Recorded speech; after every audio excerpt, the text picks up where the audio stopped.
एक गांव में मोती नाम का एक गरीब मजदूर रहता था। रोज वो खेतों में पूरा दिन मजदूरी करता था, फिर भी मुश्किल से उसका गुजारा होता था। उसकी पत्नी सविता हमेशा उससे शिकायत करती रहती थी। एक दिन जब मोती शाम को अपने घर लौटा, तभी सविता बरस पड़ी। अजी सुनते हो, आज मैंने बड़ी मुश्किल से थोड़े बहुत राशन से खाना बनाया है। ऐसा कब तक चलेगा? आप पूरा दिन इतनी मजदूरी करते रहते हो, फिर भी हमारा महीने भर का गुजारा भी कितना मुश्किल से होता है। आप कुछ सोचते क्यों नहीं?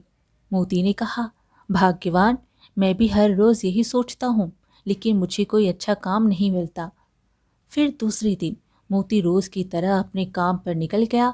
जब वो खेतों में काम कर रहा था, तब उसने देखा कि एक बिल्ली तोते के बच्चे को मुंह में दबोचकर भाग रही थी और वो तोता उसके पीछे उसके बच्चे को बचाने के लिए चिल्ला रहा था। बचाओ, कोई मेरे बच्चे को इस दुष्ट बिल्ली से बचाओ। तभी मोती जोरों से वह बिल्ली के पीछे भागा और उसके मुंह में से तोते के बच्चे को ले लिया। वो बिल्ली भाग गई। तब तोता उसके पास आया और कहा, आपका बहुत बहुत धन्यवाद। आज आपने मेरे बच्चे की जान बचाई है। मैं आपका जितना धन्यवाद करूं उतना कम है। मोती बोला, मैंने जो किया है वो इंसानियत के नाते किया है, लेकिन यह बच्चा जख्मी हो गया है। चलो, तुम मेरे साथ मेरे घर चलो, मैं उसको जड़ी बूटियों का लेप लगा देता हूँ। फिर वो तोते को लेकर अपने घर गया और सविता से कहा, अरे भाग्यवान, सुनो जल्दी से, वो जड़ी बूटियों का लेप लेके आओ। यह बेचारा बहुत जख्मी हो गया है। सविता जल्दी से लेप लेकर आई और मोती ने तोते के बच्चे को अच्छे से लेप लगा दिया। एक दो दिन में वह बच्चा पहले की तरह ठीक हो गया। यह देखकर तोता भी मोती से कहने लगा, आपने मेरे बच्चे को बचाया और ठीक भी कर दिया, आपका हम पर एहसान रहेगा। मोती ने कहा, अरे, मैंने तो इंसानियत के नाते मेरा फर्ज निभाया है। मारना और बचाना तो भगवान के हाथ में है, तो तुम उनका धन्यवाद मानो। तोता बोला, आपकी बात सही है। मुझे लगता है कि हमें अब अपने घर लौट जाना चाहिए। बहुत दिन हो गए हैं हमें यहाँ। मोती बोला, अरे, इतनी जल्दी क्या है? थोड़ी दिन और रुक जाओ। मुझे भी आप लोगों के साथ अच्छा लगता है। तुम्हारा बच्चा इतना सुंदर है और सबसे अलग भी। बहुत प्यारा बच्चा है।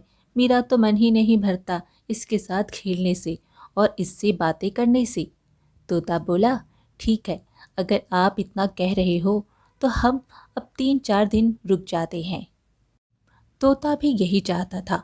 जंगल में उसे वह बिल्ली का भय रहता था कि कहीं वह वापस उसके बच्चे पर हमला ना करे। मोती के घर वो दोनों निश्चिंत होकर सो जाते हैं।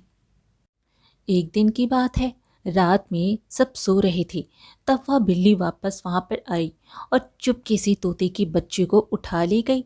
जब सुबह तोता उठा तो देखा कि मोती और सविता सो रहे थे, लेकिन उसका बच्चा नहीं था। उठो उठो, सब देखो, मेरा बच्चा नहीं है। लगता है कोई उसे उठाकर ले गया है। तोते के चिल्लाने की आवाज़ सुनकर मोती और सविता उठ जाते हैं। क्या हुआ? क्यों इतना चिल्ला रहे हो? मेरा बच्चा नहीं है। मुझे शक है कि कहीं वही बिल्ली उसे उठा न गई हो। मोती बोला, मैं आसपास देख के आता हूँ।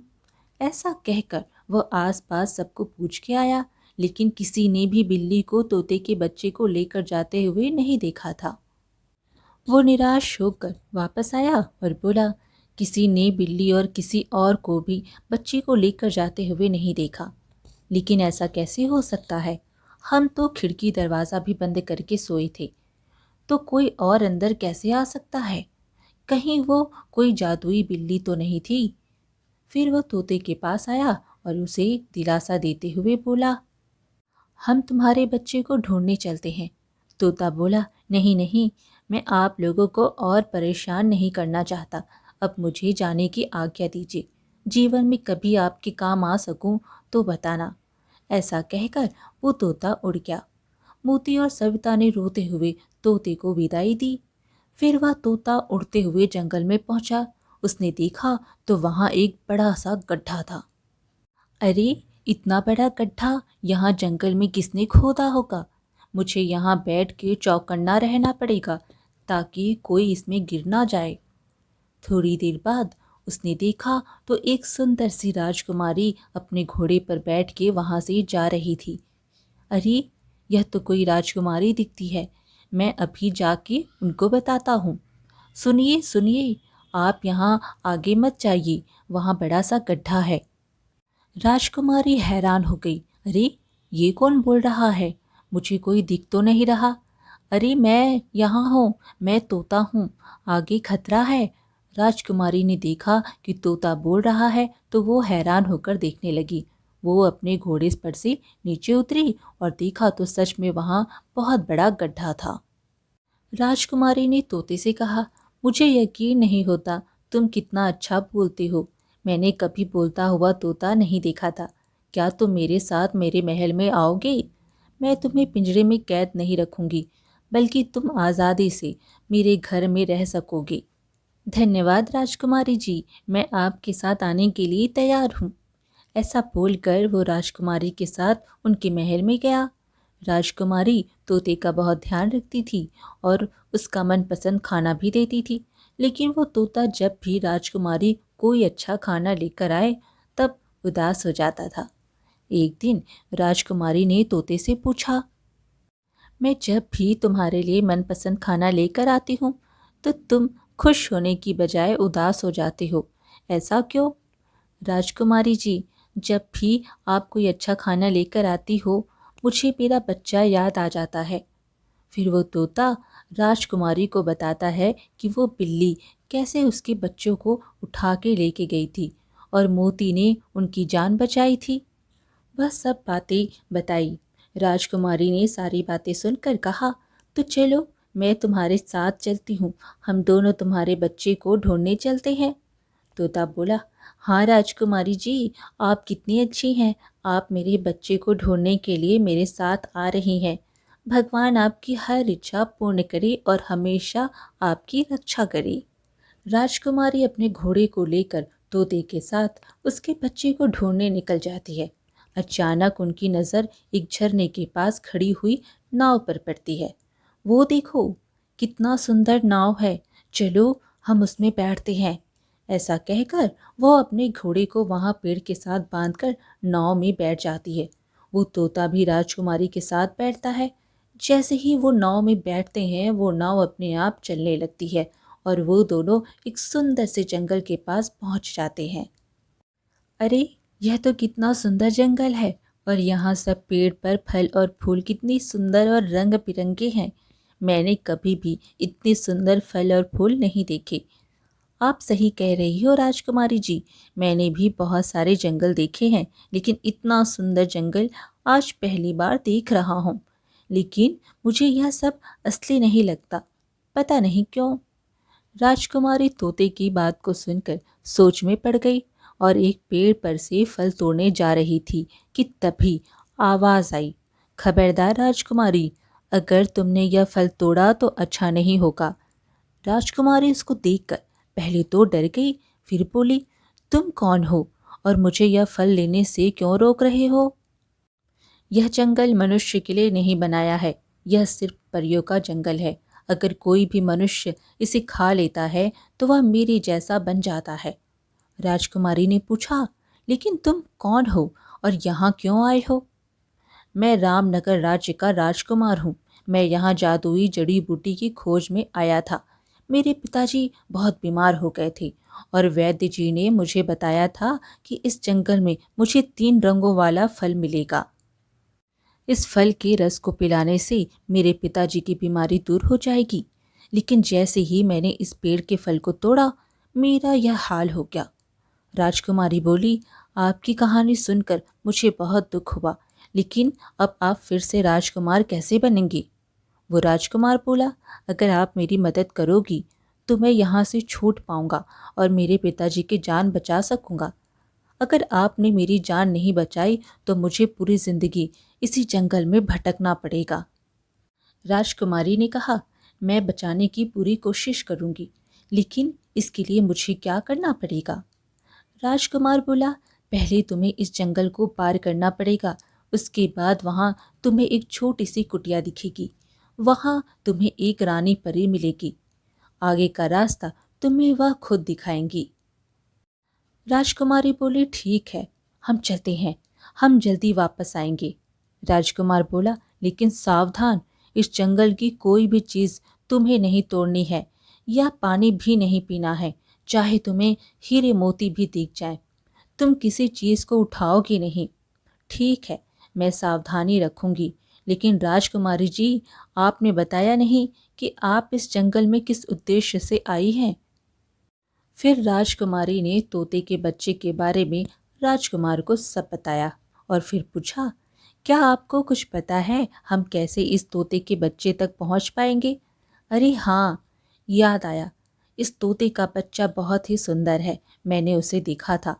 एक बार एक परी ने उस तोते के बच्चे को देख लिया था और तब से वो उसे लेने के लिए हर जगह ढूंढती रही। तोता बोला, तो क्या मेरा बच्चा जीवित है? आप मुझे बताइए ना, मेरा बच्चा कहाँ है? तुम्हारा बच्चा कोई सामान्य तोता नहीं है, वो बहुत ही मूल्यवान है। पूरे संसार में तुम्हारे बच्चे जैसा तोता कहीं नहीं है, इसलिए वो परी तुम्हारे बच्चे को ले गई थी। लेकिन उससे मिलने के लिए तुम्हें वो रानी परी से मिलना पड़ेगा। ठीक है राजकुमार, आप हमें इजाज़त दीजिए कि हम कुशल हमारा काम करके लौटें। मेरी शुभकामनाएं आपके साथ है राजकुमारी जी और तोता जी। राजकुमारी तोते के साथ रानी परी को ढूंढने के लिए जाती है। रास्ते में उन्होंने देखा तो एक पेड़ पूरा हीरे मोतियों से भरा हुआ था। वो देखकर बोली, अरे वाह, यह कितना सुंदर पेड़ है।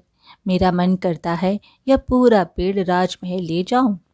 तोता बोला, नहीं नहीं राजकुमारी जी, भूल गईं क्या? राजकुमार ने क्या कहा था? नहीं भूली मिट्ठू जी, सब याद है, मैं कुछ भी नहीं लूंगी यहाँ से। तोता बोला, क्या राजकुमारी जी, वो परी मेरे बच्चे को वापस करेगी? अगर उसने मेरे बच्चे को वापस देने से मना कर दिया तो मैं अपनी जान दे दूंगा, लेकिन अपने बच्चे को लिए बिना वापस नहीं जाऊंगा। शांत हो जाओ मिट्ठू, अब तुम्हारे बच्चे को लेकर ही वापस जाएंगे। धन्यवाद राजकुमारी जी।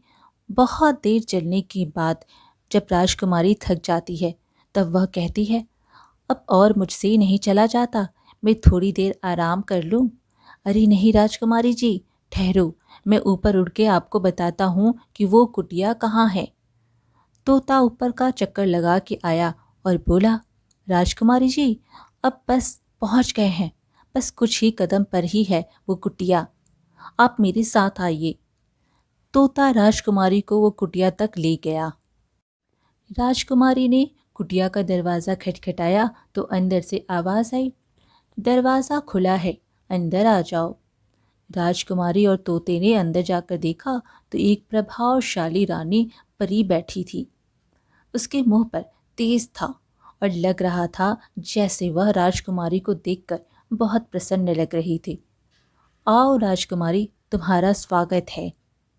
राजकुमारी ने उसे हाथ जोड़कर प्रणाम किया और बोली, आपको कैसे पता चला कि मैं राजकुमारी हूँ? मेरी जादुई शक्ति से मुझे तुम्हारे यहाँ आने का मकसद भी पता चल गया है। तो क्या आप मेरी मदद करेंगे और इस तोते की भी? परी ने कहा, तुम बड़ी उदार और बहादुर हो। एक तोते के बच्चे को ढूंढने के लिए तुम अपनी जान को जोखिम में डालकर यहाँ तक आ गई। राजकुमारी बोली, धन्यवाद, लेकिन मुझे वो राजकुमार और उनके पिताजी को भी बचाना है। परी ने कहा, वो राजकुमार बहुत ही भला इंसान है, लेकिन वो दुष्ट दासी परी ने उसकी यह हालत की है। राजकुमारी ने पूछा, दासी परी, वो कौन है? और आप तो परियों की रानी जैसी लग रही हो, फिर आप यहाँ कुटिया में क्यों रह रही हो? परी बोली, यह एक लंबी कहानी है, मैं तुम्हें सब बताऊंगी। पहले तुम्हें एक जादुई अंगूठी लानी पड़ेगी। राजकुमारी बोली, जादुई अंगूठी, वो लेने मुझे कहाँ जाना होगा? रानी परी राजकुमारी को जादुई अंगूठी लेने जाने का रास्ता दिखाती है। राजकुमारी रानी परी ने जैसा कहा उस दिशा में आगे बढ़ती है। अचानक उसने देखा तो एक बड़ा सा काला हंस उसके पास आया और उसको उठा के दूर एक पहाड़ी के पास ले गया। राजकुमारी ने वहां देखा तो एक डरावनी दिखने वाली परी वहां बैठी थी। वह राजकुमारी को देखकर बोली, आओ लड़की, तुम बिल्कुल ठीक समय पर आई हो। राजकुमारी बोली, तुम कौन हो और मुझे यहाँ उठा के क्यों लेके आए हो? ये जो काला हंस देख रही हो वो तुम्हारी तरह एक इंसान ही था जिसने मेरी बात नहीं मानी, और देखो उसका क्या हाल हो गया। तुम मुझसे क्या चाहती हो? तुम्हें यहाँ से थोड़ी दूर एक गुफा में वहाँ जाना होगा। वो बड़ी डरावनी गुफा है। वहाँ एक बड़ा जहरीला सांप रहता है। उसके पास एक जादुई अंगूठी है, वो तुम्हें लेकर आनी है। अगर तुम वो अंगूठी लेकर नहीं आई तो तुम भी इसकी तरह काला हंस बन जाओगी। राजकुमारी यह सुनकर पहले तो डर गई, लेकिन बाद में वह हिम्मत जुटा के जादुई अंगूठी लेने निकल पड़ी। जैसे ही वह बाहर निकली, उसी काले हंस ने उसे उठा के उस डरावनी गुफा के पास राजकुमारी को छोड़ दिया। गुफा देखते ही राजकुमारी के पसीने छूट गए, लेकिन फिर उसने अपनी तलवार निकाली और आगे कदम बढ़ाया। तभी अंदर से आवाज आई, तुम यहाँ तक तो आ गई हो, लेकिन अब यहाँ से वापस नहीं जा सकती। राजकुमारी बोली, कौन बोल रहा है? अगर हिम्मत है तो इस गुफा के बाहर आके देखो, वहां कायरों की तरह छुप के क्यों बैठे हो? तभी गुफा में से एक बड़ा सा सांप फन मारते हुए बाहर आया और बोला, लो, आ गया। बहुत बहादुर लड़की हो तुम। यहाँ क्यों आई हो? मैं यहाँ जादुई अंगूठी लेने आई हूँ। उस डरावनी परी ने मुझे धमकी दी है कि अगर मैं यह अंगूठी लेकर नहीं आई तो वह मुझे काला हंस बना देगी। फिर उसने तोते की राजकुमारी और रानी परी की बात सब सांप को बताई। सांप ने कहा, तुम बड़ी बहादुर और उदार लड़की हो। मैं तुम्हारी मदद कर सकता हूँ, लेकिन तुम्हें मेरा एक काम करना पड़ेगा। क्या तुम मेरे सिर पर से जैसे ही यह जादुई अंगूठी निकालोगी, मेरी सांस रुक जाएगी। तुम्हें इस अंगूठी को पहनकर बोलना है, तुम वापस अपने मूल स्वरूप में आ जाओ। फिर राजकुमारी ने वैसा ही किया। जैसे ही राजकुमारी ने सांप से वह बोला तो सांप एक परी बन गई, और फिर वह बोली, आपका बहुत बहुत धन्यवाद। मैं उस रानी परी की बहन हूँ। मैंने यह जादुई अंगूठी उस धोखेबाज दासी को देने से इनकार किया, इसलिए उसने मुझे सांप बना दिया था। चलो, हम अब यहाँ से चलते हैं। फिर वो दोनों जैसे ही थोड़े आगे बढ़े, वह काला हंस वहाँ पर आ गया। राजकुमारी ने परी के बताने पर उस काले हंस को उस डरावनी परी के जादू से मुक्त कर दिया। फिर वह दोनों ने उस जादुई अंगूठी से उस डरावनी परी की शक्ति छीन ली और उसे गुफा में कैद करके वापस रानी के पास पहुंच गए। और राजकुमारी बोली, यह देखो, मैं यह जादुई अंगूठी लेकर आ गई। अब मुझे क्या करना है? रानी परी बोली, बहुत अच्छा राजकुमारी, अब मैं तुम्हें अपनी कहानी सुनाती हूँ, लेकिन तुम्हें मेरी मदद करनी पड़ेगी। राजकुमारी बोली, भला मेरी मदद की आपको क्या आवश्यकता हो सकती है? रानी परी ने अपनी कहानी बोलना शुरू किया। मैं पहले परिस्तान की महारानी थी। मेरी एक सुंदर बेटी है जिसे सब प्यार से छोटी परी बुलाते हैं। मैं मेरी बेटी को महारानी बनाने वाली थी, लेकिन एक दासी थी जो मेरी खास मित्र जैसी थी। उसने मेरे साथ धोखा करके मेरी जादुई छड़ी ले ली और वह महारानी बन गई। उसने मेरी बेटी को उसकी दासी बना के रखा है। मुझे मेरी बेटी को उसकी कैद से छुड़ाना है। फिर वो परी ने राजकुमारी को अपनी योजना बताई। तुम जो जादुई अंगूठी लेकर आई हो, उसे पहनकर मन में जो बोलोगी उस रूप में तुम आ जाओगी। यह तुम्हें बहुत काम आएगी। अब तुम जाओ और जैसा मैंने कहा वैसा करना। राजकुमारी ने रानी परी की दी हुई अंगूठी पहन ली और परिस्तान के लिए निकल पड़ी। थोड़ी देर में वह वहां पहुंच गई। वहां पहुंचते ही उसने एक सुंदर चिड़िया का रूप धारण कर लिया और रानी परी की बेटी जहां रहती थी वहां जा पहुंची। और वहां रानी परी की बेटी गुमसुम बैठी थी। चिड़िया बनी हुई राजकुमारी ने कहा, छोटी महारानी, आप ठीक तो हो ना? क्या आपको महारानी की याद आ रही है? छोटी परी ने कहा, मुझे यहाँ मेरी माता के बारे में कौन पूछ रहा है? परिस्तान में तो मेरी माता का नाम लेने की मनाही है। तो फिर ये कौन बोला? राजकुमारी बोली, मैं यहाँ आपके सामने खड़ी हूँ, सुंदर चिड़िया। फिर राजकुमारी ने धीरे से, ताकि कोई सुने नहीं, ऐसे छोटी परी को सब बात बता दिया और आगे की योजना के बारे में भी बताया। ये सुनकर छोटी रानी की निराशा दूर हो गई और वह रानी परी की योजना को कैसे सफल करना है वह सोचने लगी। छोटी परी ने कहा, तुम आज रात मेरे कमरे में ही छुपी रहो, बाहर मत आना। मैं रात को वापस आके तुम्हें आगे क्या करना है वह बताऊंगी। सुंदर चिड़िया बनी राजकुमारी ने कहा, ठीक है, मैं तुम्हारा इंतज़ार करूंगी। छोटी परी अपना काम करके रात को वापस अपने कमरे में आती है और राजकुमारी को कहती है, कल बहुत बड़ी पूर्णिमा है, हम परियों के लिए यह खास दिन होता है। सभी परियां इस दिन अपनी जादुई छड़ी को और शक्तिशाली करने के लिए पूरा दिन उपवास रखती हैं। राजकुमारी ने पूछा, तो क्या तुम भी उपवास रखती हो? छोटी परी बोली, हाँ, मैं भी रखती हूँ। कल दासी परी जो अभी महारानी बन गई है, वह अपनी छड़ी महल के एक सुरक्षित स्थान पर रख देती है, जहाँ उसे चंद्रमा का अधिक प्रकाश मिले और वह पूरा दिन अपने कमरे में से बाहर नहीं निकलेगी। मैं तुम्हें कल वह स्थान पर ले चलूंगी। तुम वो छड़ी अपने इंसानी रूप में ही ले सकोगी, क्योंकि इस स्थान पर ये जादुई छड़ी को सिर्फ इंसान ही छू सकता है और कोई नहीं, हम परियां भी नहीं।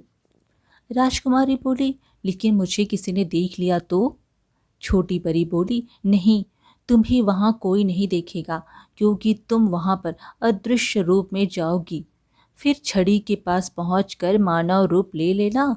जैसे ही छड़ी तुम्हारे हाथ में आए, तुम फिर से अदृश्य हो जाना और तुरंत मेरे कमरे में आ जाना।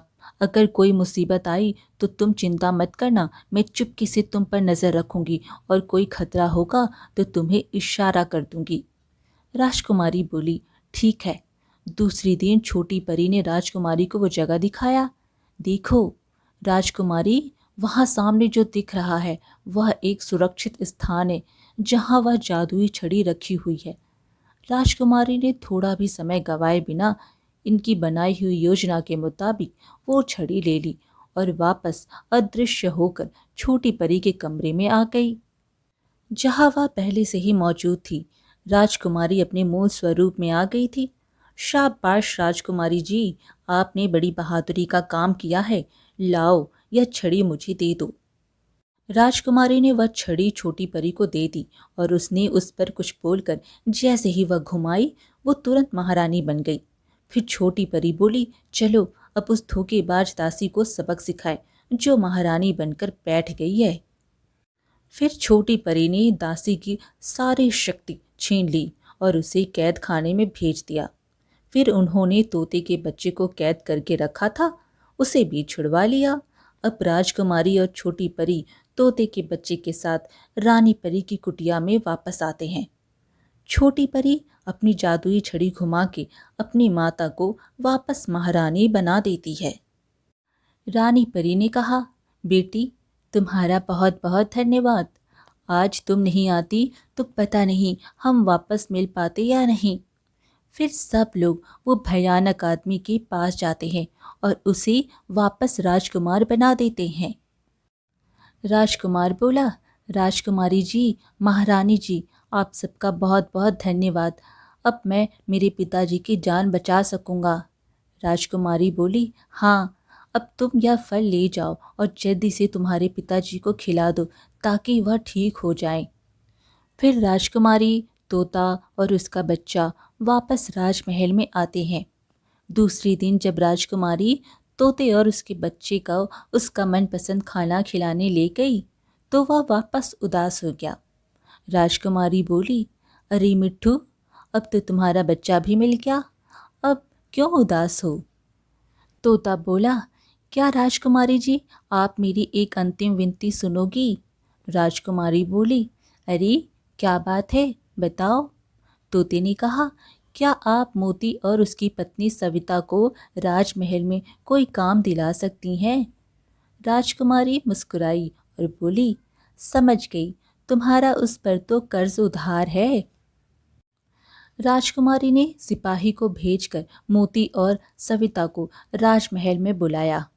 मोती को तोते और उसके बच्चे की देखभाल करने के लिए और उसकी पत्नी सविता को रसोई के काम के लिए रख दिया।